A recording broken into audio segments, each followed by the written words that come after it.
আসসালামু আলাইকুম। ঈদ মোবারক সবাইকে। সবাইকে ঈদের শুভেচ্ছা জানিয়ে নতুন আরেকটি রেসিপি শুরু করে দিলাম। আজকে তোমাদের করে দেখাবো চিকেন রোস্ট, খুব সহজভাবে সহজ পদ্ধতিতে করে দেখাবো। এখানে প্রথমেই নিয়ে নিলাম হাফ কাপের একটু কম তেল, আর নিয়ে নিচ্ছি 1 কাপ পেঁয়াজ কুচি। পেঁয়াজটা হালকাভাবে ভেজে নিতে হবে, খুব বেশি ভাজা যাবে না। এবার দিয়ে দিচ্ছি 4টা সাদা এলাচ, একটু ফাটিয়ে দিয়ে দিচ্ছি ফ্লেভারটা বের হওয়ার জন্য। আর দিয়ে দিলাম জয়ত্রী, 2 টুকরা জয়ত্রী দিয়ে দিলাম, একটা তেজপাতা ছিঁড়ে দিয়ে দিলাম। এখন হালকাভাবে ভেজে নিতে হবে, খুব বেশি ভাজবো না কিন্তু ওই পেঁয়াজটা, কালারটা নষ্ট হবে তাহলে রোস্টের। আর এখানে দিয়ে দিচ্ছি রসুন বাটা 1 টেবিল চামচ দিয়ে দিলাম, দিয়ে দিচ্ছে 1 টেবিল চামচ আদা বাটা।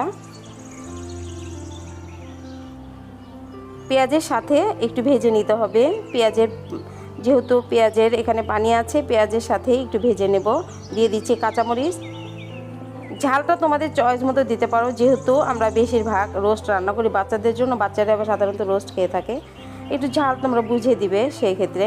আর এখানে দিয়ে দিলাম বাদাম বাটা, চীনা বাদাম আর কাজু বাদাম বেটে রেখেছিলাম 3 টেবিল চামচ দিয়ে দিলাম। দিয়ে দিচ্ছি টক দই 2 টেবিল চামচের মতো, দিয়ে আবারও মশলাটা খুব ভালোভাবে ভেজে নিতে হবে।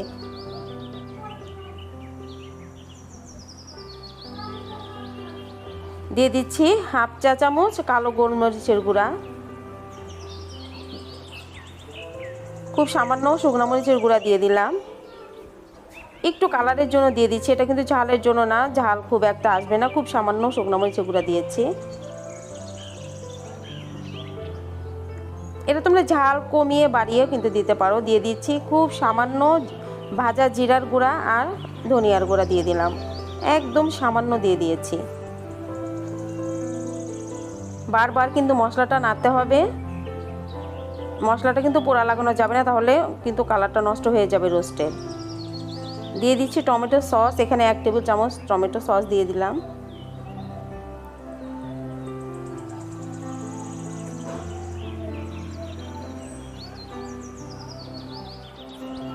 সামান্য পানি দিয়ে দিলাম, মশলাটা আরেকটু ভালোভাবে কষিয়ে নেব।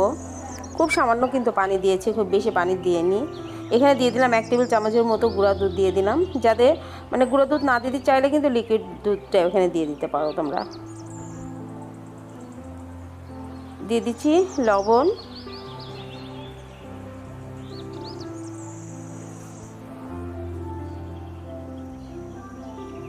এবার দিয়ে দিয়েছি চিকেনটা। এখানে 5 পিস চিকেন দিয়ে আমি রোস্টটা করব, সেই অনুপাতে কিন্তু আমি মশলাটা দিয়ে দিয়েছি। তোমরা এই মশলা কম বেশি করে নিতে পারো, যত পিস রান্না করবে মশলা একটু বাড়িয়ে দেবে। এই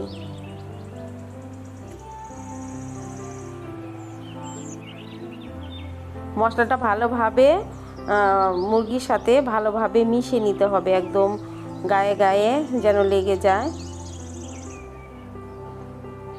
খুব সুন্দরভাবে আমি কষিয়ে নিচ্ছি। একটু পরপর সামান্য একটু ঘি দিয়ে দিলাম, এখানে 1 টেবিল চামচের মতো ঘি দিয়ে দিলাম। লাস্টে আবারও 1 টেবিল চামচের মতো ঘি আমি দিয়ে দেব।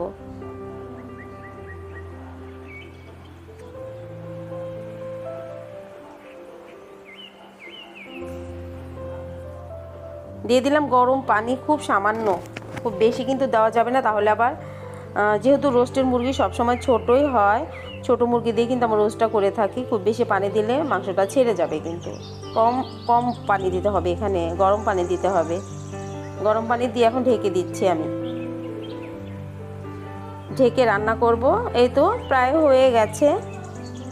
রোস্ট হতে কিন্তু বেশি সময় লাগে না, খুব বেশি সময় লাগে না, গরম পানি দিলে এই 10 মিনিটের মধ্যে কিন্তু 10 থেকে 15 মিনিট সময় লাগে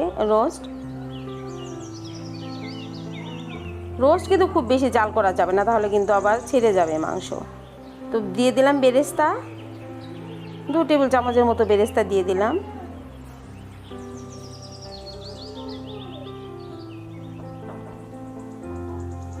সামান্য একটু চিনি দিয়ে দিলাম। বেরেস্তার সাথেই সামান্য একটু চিনি দিতে হয় রোস্ট রান্না করার সময়। এই তো দেখো মাঝখানে আমি একবার নেড়ে দিয়েছিলাম।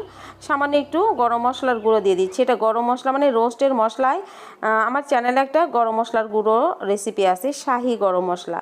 এই মশলাটা এমন, এই মশলাটা মুরগি রোস্ট থেকে শুরু করে কোরমা, বিফ রেজালা, ঝাল, বিফ সব কিছুতেই, ডিম রান্না সব কিছুতেই একদম একটা মশলা দিয়ে আমি রান্না করে থাকি। এটা আমার এই রেসিপিটা বাবুর্চিদের কাছ থেকে আমি এই গরম মশলার রেসিপিটা নিয়েছি।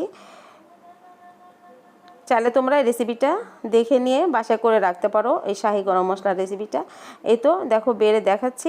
এটা কিন্তু রোস্টটা কিন্তু একদম সাদা হয়েছে, কিন্তু এই যে আমার ফোনের কালারটা এরকমই আসে, একটু লাল লাল দেখা যাচ্ছে, আসলে কিন্তু লাল লাল না, একদম সাদা কিন্তু হয়েছে রোস্টটা দেখতে। তোমাদের আশা করছি অনেক ভালো লেগেছে রেসিপিটা।